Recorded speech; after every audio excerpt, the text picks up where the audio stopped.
नमस्कार, मैं हूं निकिता और आप देख रहे हैं सत्य हिंदी।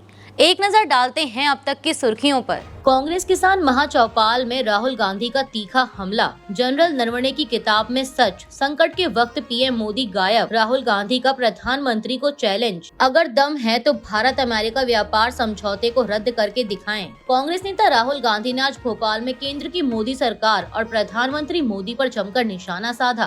पार्टी के इवेंट कांग्रेस किसान महाचौपाल में उन्होंने भारत अमेरिका अंतरिम व्यापार समझौते से लेकर एप्स्टीन फाइल्स और पूर्व आर्मी चीफ जनरल नरवणे की किताब को लेकर मोदी सरकार को जमकर घेरा।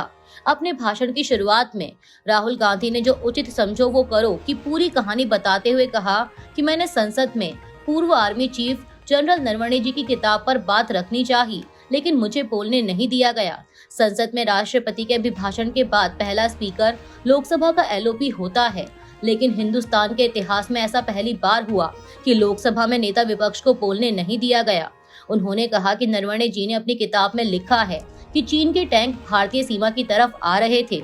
जब नरवणे जी ने रक्षा मंत्री राजनाथ सिंह से फोन पर बताकर अपने लिए ऑर्डर मांगे तो उन्होंने कोई जवाब नहीं दिया। नरवणे जी ने एनएसए अजीत डोवाल और विदेश मंत्री एस जयशंकर को भी फोन किया, लेकिन जवाब नहीं मिला और 2 घंटे बीतने के बाद नरवणे जी ने राजनाथ सिंह को फोन कर फिर ऑर्डर मांगा और कहा कि आप पीएम मोदी से बात कीजिए। राजनाथ सिंह ने पीएम मोदी से बात की। नरेंद्र मोदी ने नरवणे जी से बिना बात किए राजनाथ सिंह से कहा कि नरवणे जी से कह दो कि जो उचित समझो वो करो।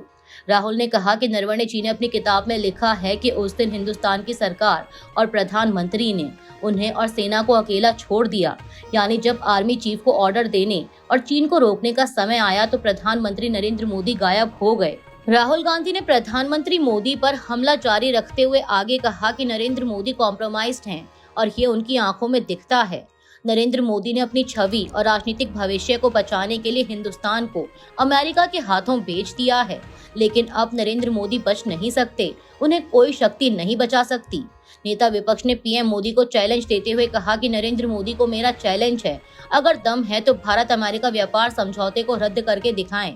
लेकिन नरेंद्र मोदी ऐसा नहीं कर सकते क्योंकि पहला एप्स्टीन फाइल्स का डर और दूसरा अडानी केस का डर। राहुल गांधी ने कहा कि 4 महीने से अमेरिका के साथ ट्रेड डील रुकी हुई थी, लेकिन प्रधानमंत्री मोदी ने सिर्फ 2 कारणों की वजह से इसे साइन कर दिया। पहला कारण, अमेरिका में लाखों एप्स्टीन फाइलें बंद पड़ी हैं। लाखों फाइलों में ईमेल, मैसेज, वीडियो अभी तक रिलीज नहीं किए गए हैं। अमेरिका ने मोदी सरकार को धमकाने के लिए हरदीप पुरी का नाम रिलीज कर दिया है। मैसेज साफ था कि अगर हमारी बात नहीं सुनी तो फाइलों में से सबूत निकलेगा। और दूसरा कारण, अडानी पर अमेरिका में क्रिमिनल केस है, वो अमेरिका नहीं जा सकते। अडानी बीजेपी और नरेंद्र मोदी का फाइनेंशियल स्ट्रक्चर है, ऐसे में ये केस अडानी पर नहीं नरेंद्र मोदी और बीजेपी पर है। यूथ कांग्रेस के अध्यक्ष उदय भानु चिप गिरफ्तार। यूथ कांग्रेस अध्यक्ष की मां का जबरदस्त बयान। राहुल गांधी बोले, मुझे अपने साथियों पर गर्व है, सत्ता को सच का आईना दिखाना अपराध नहीं देशभक्ति है। राहुल गांधी। इंडियन यूथ कांग्रेस के अध्यक्ष उदय भानु चिप की गिरफ्तारी पर उनकी मां रजनी पाला ने कड़ा रुख अपनाते हुए कहा है कि वे अपने बेटे पर गर्व करती हैं। उन्होंने आरोप लगाया कि यह गिरफ्तारी राजनीतिक दबाव का नतीजा है और युवाओं की आवाज को दबाने की कोशिश है। रजनी पाला ने अपने बेटे के संघर्ष को गांधी और भगत सिंह के रास्ते से जोड़ते हुए युवाओं से अपील की कि वे देश के लिए भगत सिंह बने। इस घटना से एक बार फिर दिल्ली पुलिस पर अभिव्यक्ति की स्वतंत्रता को कुचलने के आरोप लगे हैं। रजनी पाला ने पीटीआई और एएनआई से बात करते हुए कहा कि मैं अपने बेटे पर गर्व करती हूँ, हमने सही रास्ता चुना है और सही काम करेंगे। आखिर में सच्चाई की हमेशा जीत होती है, मुझे कोई पछतावा नहीं है। वे मेरे बेटे को जेल में कितने भी समय रखें, कोई फर्क नहीं पड़ता। उन्होंने बताया कि उनके बेटे ने कहा था कि हम गांधी के रास्ते पर चलते हैं और जरूरत पड़ने पर भगत सिंह भी बन सकते हैं और मुझे उन पर गर्व है। आज हमें भगत सिंह की जरूरत है और मैं सभी युवाओं से अपील करती हूं कि वे भगत सिंह बने और अपने देश के बारे में सोचें। जो लोग विरोध कर रहे थे उन्होंने कोई अपराध नहीं किया है। वे देश के लोगों के लिए, देश के किसानों के लिए, देश के युवाओं के लिए जो बेरोजगार हैं, जिनके पास कोई काम नहीं है और जो किसान हैं, उनके लिए विरोध कर रहे थे। उदय भानु चिप की मां रजनी बाला ने आगे कहा कि मोदी जी ने ट्रंप के साथ कोई सौदा किया है अज्ञात दबाव में।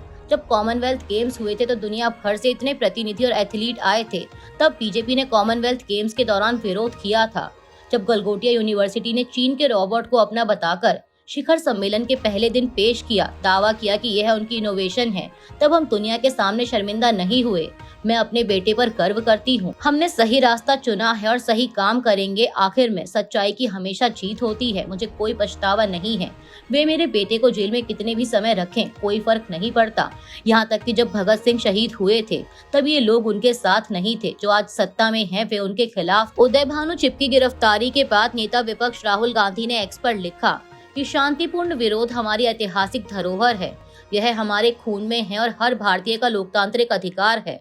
मुझे युवा कांग्रेस के अपने बब्बर शेर साथियों पर गर्व है, जिन्होंने कॉम्प्रोमाइज्ड पीएम के खिलाफ निडर होकर देश के हित में आवाज उठाई। अमेरिका के साथ ही ट्रेड डील में देश के हितों से समझौता किया गया है। यह समझौता हमारे किसानों और टेक्सटाइल उद्योग को नुकसान पहुंचाएगा तथा हमारे डेटा को अमेरिका के हाथों में सौंप देगा। राहुल गांधी ने कहा कि इस सच्चाई को देश के सामने रखने के लिए युवा कांग्रेस अध्यक्ष उदय भानु चिप और इंडियन यूथ कांग्रेस के अन्य साथियों की गिरफ्तारी तानाशाही प्रवृत्ति और कायरता का प्रमाण है। कांग्रेस पार्टी और मैं अपने बब्बर शेर साथियों के साथ मजबूती से खड़े हैं। सत्ता को सच का आईना दिखाना अपराध नहीं, देशभक्ति है। राहुल ने कहा कि डरो मत, सच और संविधान हमारे साथ हैं। दिल्ली पुलिस ने इंडियन यूथ कांग्रेस के राष्ट्रीय अध्यक्ष उदय भानु चिप को 20 फरवरी को हुए शर्टलेस विरोध प्रदर्शन के मामले में गिरफ्तार कर लिया है। यह प्रदर्शन दिल्ली में आयोजित इंडिया एआई इम्पैक्ट समिट के दौरान किया गया था। पुलिस के अनुसार तिलक मार्ग थाने में करीब 15 घंटे की पूछताछ के बाद 24 फरवरी को उन्हें गिरफ्तार किया गया। आरोप है कि वे जांच में सहयोग नहीं कर रहे थे। इस मामले में अब तक कुल 8 लोगों की गिरफ्तारी हो चुकी है। गौरतलब है कि प्रदर्शन के दौरान कार्यकर्ता वैध क्यूआर कोड से हॉल में दाखिल हुए और दोपहर में शर्ट उतारकर प्रधानमंत्री मोदी के खिलाफ नारे लगाए। भाजपा ने इसे देश की छवि खराब करने वाला और राष्ट्र विरोधी बताया, जबकि कांग्रेस नेता राहुल गांधी ने इसे लोकतांत्रिक अधिकार कहा। मामला अब राजनीतिक विवाद का रूप ले चुका है और चिप को अदालत में पेश किया जाएगा। स्वामी अविमुक्तेश्वरानंद के खिलाफ बड़ी साजिश का पर्दाफाश। पत्रकार का दावा, झूठा आरोप लगाने के लिए दिया गया था लालच। अविमुक्तेश्वरानंद ने इलाहाबाद हाईकोर्ट में लगाई अग्रिम जमानत की अर्जी। उत्तर प्रदेश में स्वामी अविमुक्तेश्वरानंद सरस्वती पर लगे कथित बाल यौन शोषण के मामले में नया मोड़ आया है। शाहजहांपुर के पत्रकार रमाकांत दीक्षित ने दावा किया है कि आशुतोष ब्रह्मचारी ने उन्हें फोन पर शंकराचार्य पर झूठा आरोप लगाने के लिए उकसाया और पैसे का लालच दिया। आशुतोष वही व्यक्ति हैं जिन्होंने प्रयागराज में शिकायत दर्ज कराई थी, जिस पर पॉक्सो अदालत ने स्वामी और उनके शिष्य मुकुंद आनंद गिरी के खिलाफ एफआईआर का आदेश दिया। अदालत ने निष्पक्ष जांच और पीड़ितों की पहचान सुरक्षित रखने के भी निर्देश दिए हैं। वहीं स्वामी अविमुक्तेश्वरानंद ने इसे अपने खिलाफ साजिश बताया और कहा कि उन्हें बदनाम करने की कोशिश हो रही है। इस मामले में अभी तक आशुतोष की ओर से कोई प्रतिक्रिया नहीं आई है। कांग्रेस नेता सुप्रिया श्रीनेत और समाजवादी पार्टी प्रमुख अखिलेश यादव ने स्वामी के समर्थन में बयान दिए हैं। उधर मुख्यमंत्री योगी आदित्यनाथ और शंकराचार्य के बीच पहले से चल रहा विवाद भी चर्चा में है, जो माघ मेले में शुरू हुआ था। पुलिस की जांच जारी है और अभी तक कोई आधिकारिक बयान सामने नहीं आया है। स्वामी अविमुक्तेश्वरानंद सरस्वती ने मंगलवार को इलाहाबाद हाईकोर्ट में अग्रिम जमानत की याचिका दाखिल की है। उनके खिलाफ प्रयागराज के झूसी थाने में नाबालिग बच्चों से यौन शोषण समेत अन्य गंभीर आरोपों में एफआईआर दर्ज की गई है। इस मामले में उनके शिष्य मुकुंद आनंद ब्रह्मचारी का नाम भी शामिल है। आरोप है कि पिछले 1 साल में 2 लोगों का यौन शोषण किया गया, जिनमें एक नाबालिग बच्चा भी शामिल है। हालांकि स्वामी अविमुक्तेश्वरानंद ने सभी आरोपों को सिरे से खारिज किया है। उन्होंने कहा कि जिन बच्चों के साथ शोषण का आरोप लगाया गया है वे उनसे जुड़े नहीं हैं और न ही वे उन्हें जानते हैं। उन्होंने शिकायतकर्ता पर भी सवाल उठाते हुए आरोप लगाया कि वह हिस्ट्री शीटर है और जांच अधिकारी उसके साथ मिले हुए हैं। अदालत ने उनकी याचिका को स्वीकार कर लिया है और अब मामले पर जल्द सुनवाई हो सकती है। गोरखपुर एम्स में नागालैंड की डॉक्टर से छेड़छाड़। मेघालय सीएम ने यौन उत्पीड़न की कड़ी निंदा की। मुख्यमंत्री बोले, वे भी आपकी बहनें और बेटियां हैं। मेघालय के मुख्यमंत्री कॉनराड संगमा ने पूर्वोत्तर की महिलाओं के साथ होने वाले नस्लीय भेदभाव और यौन उत्पीड़न की घटनाओं पर कड़ी प्रतिक्रिया दी है। उन्होंने एक्स पर लिखा कि ऐसी घटनाएं सिर्फ सुर्खियां बनकर नहीं रह जानी चाहिए और दोषियों के खिलाफ सख्त कार्रवाई होनी चाहिए। उनका बयान नागालैंड की एक महिला डॉक्टर के मामले के बाद आया, जो एम्स गोरखपुर में रेजिडेंट डॉक्टर हैं। 22 फरवरी की रात गोरखपुर में कुछ बाइक सवार युवकों ने डॉक्टर के साथ कथित तौर पर नस्लीय टिप्पणी और छेड़छाड़ की।